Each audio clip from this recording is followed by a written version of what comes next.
The answer to the question everybody wants to know. LeBron, what's your decision?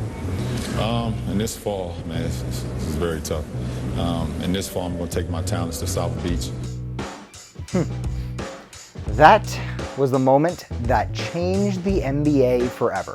LeBron James signed with the Miami Heat, creating the pathway to player empowerment in the association. And in doing so, super teams began to take shape.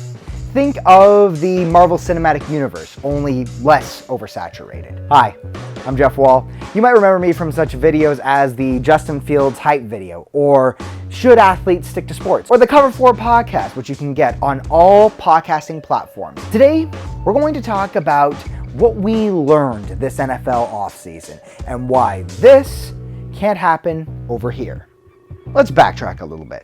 As you probably know, this year's Super Bowl was won by Tom Brady and the Tampa Bay Buccaneers. Brady was coming off a rough season and a brutal end to his career as a New England Patriot. Brady's contract was up and it was time to hit the open market. He then chose the Buccaneers. He even brought the greatest tight end of all time out of his short-lived retirement to join him. Gronk heated up towards the end of the season and was the key weapon to tear apart the Kansas City defense in the big game. This quick success got other quarterbacks thinking, what if I could take my career into my own hands and do what Brady did? Are you involved in personnel decisions? Have you been involved in personnel decisions? Not as much. I don't, I think that, Do you want to be involved, Russ? Yeah, I think it helps. I think it helps to be involved more.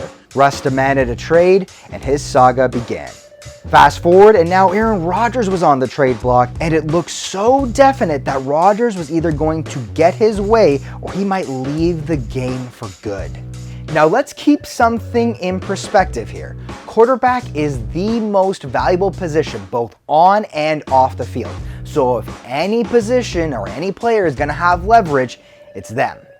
Aaron Rodgers and Russell Wilson are no exception. They're two of the very best in the league. They are true unicorns in the game of football. These are not average quarterbacks here. We're talking about superstars. Wilson has been carrying the Seattle offense with miraculous plays and has led the franchise to its lone Super Bowl win. Rodgers himself is coming off a third MVP trophy where he beat out the best quarterback in the league, Patrick Mahomes. He also just took the Packers to another NFC Championship game. Now, with all those things being considered, you would think that would garner them some respect, right? Well, apparently not so much. People are coming here to play with me, to play with our team, and knowing that they can win a championship here. And the fact that I haven't been used in those discussions was one I wanted to change moving forward. And I felt like based on my years, the way I can still play, that should be a natural part of the conversation. As that progressed from that point, nothing really changed on that front. Gosh, I don't know. He's kind of the face of the franchise. Again, three-time MVP, Super Bowl MVP, perhaps one of the greatest quarterbacks of all time, still one of the greatest quarterbacks in the current era. You're not going to throw him a bone? Really? No? Nothing? This says so much about the state of player power in the NFL, which is to say, there basically isn't any at all. But the question is, why?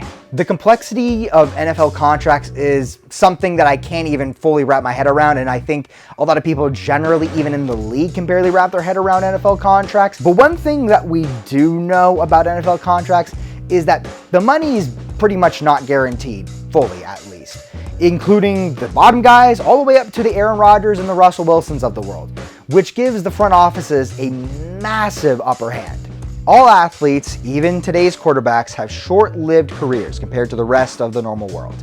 And even though they make a lot of money, they like the way they live. So let's just be honest, money matters to them. On the field, football, maybe more than any other sport, is mostly a balance game.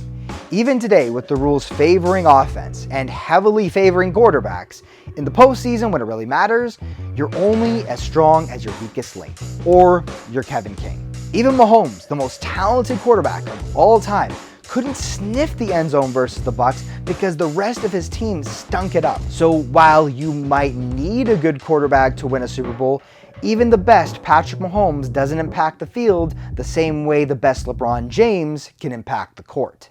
In a nutshell, organizations will always have their way. So, will we be seeing super teams form with the NFL's disgruntled stars? The answer is pretty clearly and unfortunately, no. Will we ever get there? Sure, but probably not in our lifetime. Hey everybody, thanks for watching this video. If you enjoyed it, please drop a like, share it with your friends, and subscribe to Lingo Sports and Lingo News for a whole lot more just like this.